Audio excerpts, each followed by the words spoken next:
Bonjour à tous, deuxième journée des cycles classiques sur le grand parquet de Fontainebleau et dans cette quotidienne nous allons vous faire rencontrer Léo Tomaso, jeune cavalier qui évolue au Haras d'Aile.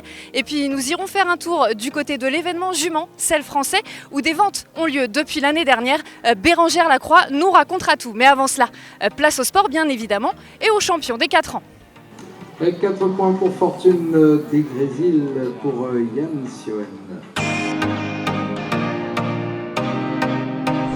On commence par le championnat des juments, où la victoire revient à Harley de Hus, née au Haras de Hus. C'est une fille de Vivaldi du Seigneur et Chirel de Kreisker par Diamant de Semilly. Elle remporte donc la mention élite comme les 5 premiers du championnat, un résultat qui résume bien sa très belle saison sous la selle de Gilles Botton. On sait que la jument est bonne, après il y a toujours assez bien d'aléas. On ne vise pas ça spécialement, donc c'est toujours une bonne surprise. Elle avait eu des bonnes notes au modèle et elle saute très très bien, donc on se doutait qu'elle aurait pu être élite. On va déjà essayer de la conserver parce qu'elle est fort demandée pour le moment, donc on va faire un petit débriefing avec le propriétaire. Et normalement, elle va retourner un petit peu au paddock, elle va se reposer pendant quelques mois. En plus, sa saison a été bien remplie dans le sens qu'elle a dû faire les deux, elle a fait la reproduction plus son apprentissage au sport, donc ça leur coûte un peu. Donc j'espère la garder pour les 5 ans. Hermione Brûler est vice-championne de France avec Pierre Rozzonelli. Née chez la famille Pavec en Maine-et-Loire, c'est une fille d'Untouchable et de Médéa Brûler par Rion d'Anzex. La 3e place revient à Héroïne de Vince. Née chez Christian Bill, son propriétaire, c'est une fille de Diamant de Semilly et Alanine de Vince par Allegretto et elle évolue sous la selle de Valentin Paco. Du côté des Hongres et entiers, c'est Hérisson Kiel, le champion de France. Étalon, né chez Jean-Christophe Le Corner, c'est un fils de Contendro et de Vodka Kiel par l'Arc de Triomphe Bois-Margot. Une victoire jusqu'au bout du suspense qui ravit son cavalier, Jérémy Floch. Ça fait très peu de temps que j'ai recommencé, j'ai recommencé depuis 3 ans les jeunes chevaux. Ce cheval-là, on l'a trouvé aux ventes de 2 ans à Saint-Lô. On est resté 2 jours. On a tout de suite flashé sur ce cheval-là à 2 ans.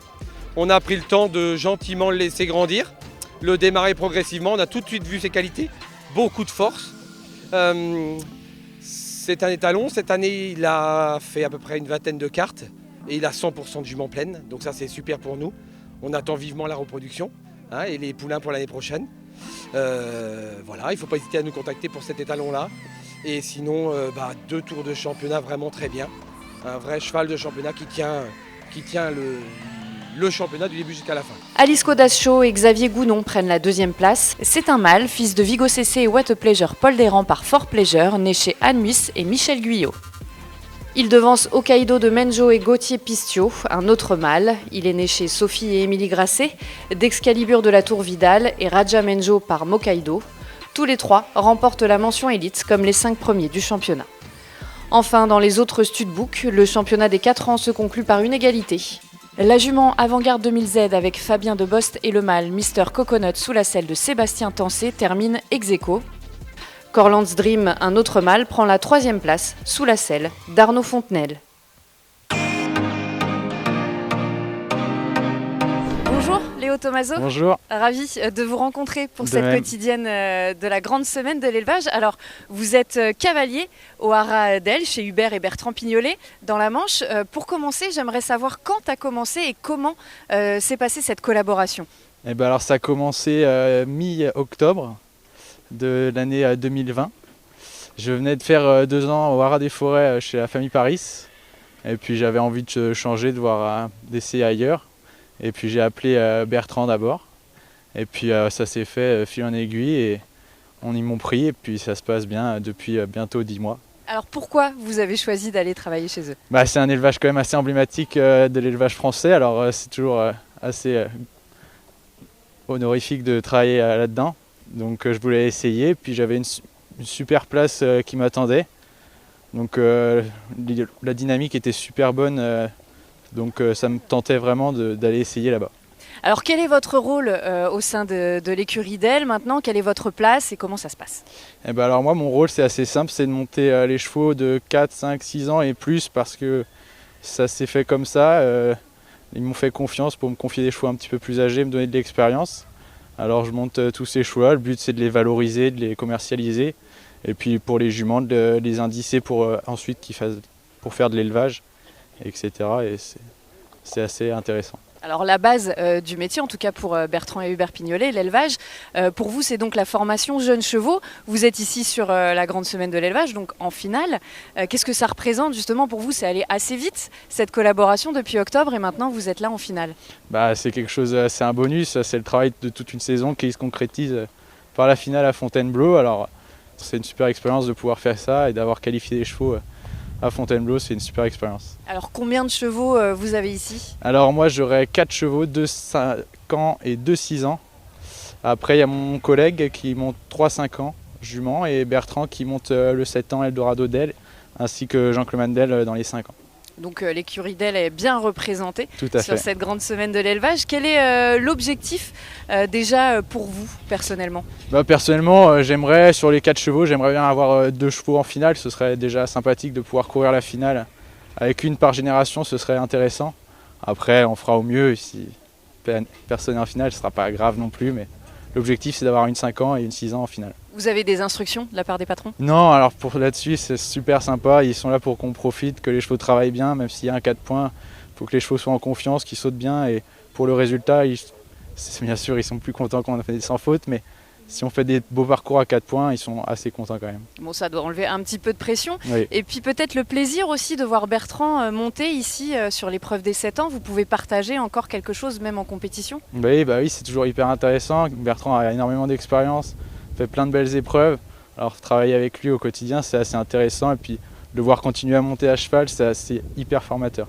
Alors on va revenir un petit peu sur l'histoire de l'écurie d'Elle. Que représente cet affix pour vous, voilà, sachant que Bertrand et son frère Hubert ont formé des jeunes chevaux à très haut niveau, ont un très bel élevage, notamment avec Urano de Cartigny, qui avait été monté par Pénélope Le Prévost.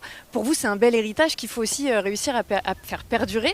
Qu'est-ce que représente pour vous toute cette histoire? C'est assez sympathique parce que du coup on a plein de produits issus de l'élevage d'Elle, des talons d'Elle. Alors forcément, il y a une petite attache. Les filles ou fils d'Urano, Bertrand fait bien attention à ce que ça aille bien. Et les chevaux comme Athos d'Elle que montait Hubert fait bien attention à la production. Et c'est assez marrant. Ils ont tous leurs piquets de poulinières qu'ils ont montés, etc. Alors c'est un bel échange. Alors vous êtes aussi au début de votre carrière, vous êtes encore jeune. Quelles sont pour vous les perspectives que vous voudriez jouer grâce à cette expérience? L'objectif, c'est là j'ai la chance de pouvoir faire quand même beaucoup de pistes, d'avoir une bonne quantité de chevaux à travailler. Donc à mon âge, c'est quand même hyper intéressant de se former en piste. Et puis à terme, forcément, faire de plus belles épreuves. Forcément, le haut niveau, ça donne toujours envie. Après, on verra si c'est possible, comment ça évolue. Mais c'est l'expérience en piste, c'est très important, je pense. Alors au moins, j'ai la chance de pouvoir faire ça avec le nombre de chevaux que je monte. Et puis pourquoi pas, grâce au Haradell, de continuer de monter les jeunes chevaux et de les pousser. Vous le disiez, vous avez aussi l'avantage de pouvoir monter des chevaux de sport à plus haut niveau. Est-ce que ce ne serait pas aussi un objectif, ça? Pourquoi pas de commencer avec un 4 ans, voire même avant, s'en occuper? Voilà, j'imagine que pour un cavalier, c'est aussi un peu un rêve. Oui, c'est un rêve. Et en plus, j'ai l'avantage que les juments, la plupart qui vont garder à l'élevage, ne sont pas à vendre. Donc ils prennent bien le temps de les former. Et puis on peut les emmener jusqu'à haut niveau. C'est pas dans l'optique que du commerce non plus, alors c'est possible de vieillir des chevaux et de commencer à faire des épreuves avec des chevaux qu'on a montés à 4 ans, c'est toujours plus sympa.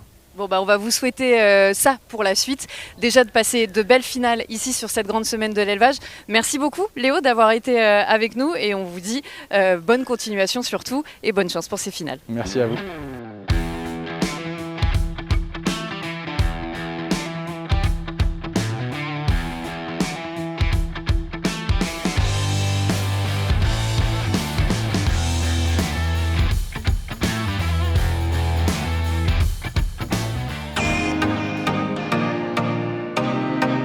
Bérangère, depuis l'année dernière maintenant, vous organisez en parallèle des événements Selle Français, des ventes. Alors en quoi consiste-t-elle? Alors en fait, on a décidé au sein du conseil d'administration, le conseil d'administration a décidé de mettre en place un service d'aide à la commercialisation à nos éleveurs qui participent à nos circuits de sélection. On a effectivement organisé depuis 2020 une vente sur le championnat des foals, l'événement femelle, les espoirs du complet. Et puis on aura aussi le championnat des 3 ans sport et les mâles en fin d'année sur l'approbation. Et sur l'événement femelle plus particulièrement, c'est une vente aux enchères online qui se déroulera du 25 au 27 septembre prochain sur des pouliches. Donc les critères en fait, de sélection pour la vente qu'on a choisi de mettre en place, c'est les mêmes critères que la sélection pour le championnat. Il suffit en fait d'être qualifié et être présent pour pouvoir s'inscrire. Et en fait, ce service d'aide à la commercialisation, c'est vraiment un service complémentaire qu'on souhaite offrir à nos éleveurs, pouvoir aussi être un peu une aide à la professionnalisation finalement, à leur ouvrir des marchés auxquels ils pourraient ne pas avoir forcément accès. Et, voilà, c'est un petit peu, je dirais, à l'image de ce que d'autres studbooks développent eux depuis de nombreuses années. Nous, on souhaitait aussi pouvoir proposer cet accompagnement au-delà d'une aide pour les aider à trouver des nouveaux débouchés aussi. C'est particulièrement important de venir faire cette vente aussi sur cette grande semaine de l'élevage à Fontainebleau. Alors c'est important parce que finalement cette vente, c'est aussi une vitrine finalement du travail et de la production de nos éleveurs qui viennent de toute la France.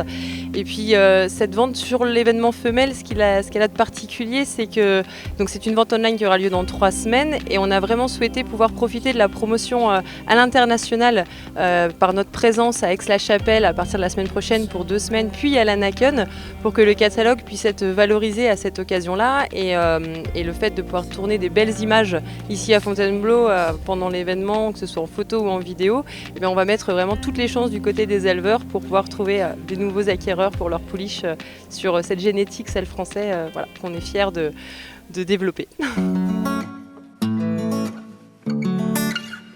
I don't care about the scene, I don't care about the location. All that matters not to me, that you wherever I go, baby. Et c'est fini pour cette quotidienne. On va préparer celle de demain et surtout le concours de demain qui va reprendre sur le grand parquet. La pelouse s'est reposée, ça va être autour des 5 ans. Donc maintenant il va falloir faire la mise en place, Jean-François Morand. Par quoi on commence ? Mais par les fleurs. Alors par les fleurs. Donc qu'est-ce qu'on fait ? Je voudrais avoir l'avis d'une dame pour savoir ce que je vais mettre comme couleur sur la colonne. Alors qu'est-ce qu'on va mettre sur la colonne ? Moi je pense que sur ce genre de couleur là un peu rose-orange, c'est pas mal. Allez, on fait ça. Et puis du coup moi je vais mettre celui-là par terre. Ça va être pas mal. Ah d'accord. Je vais vous amener celle-là. Ça marche. Super. Allez, c'est parti. Il est fort Jean-François. Allez, à demain.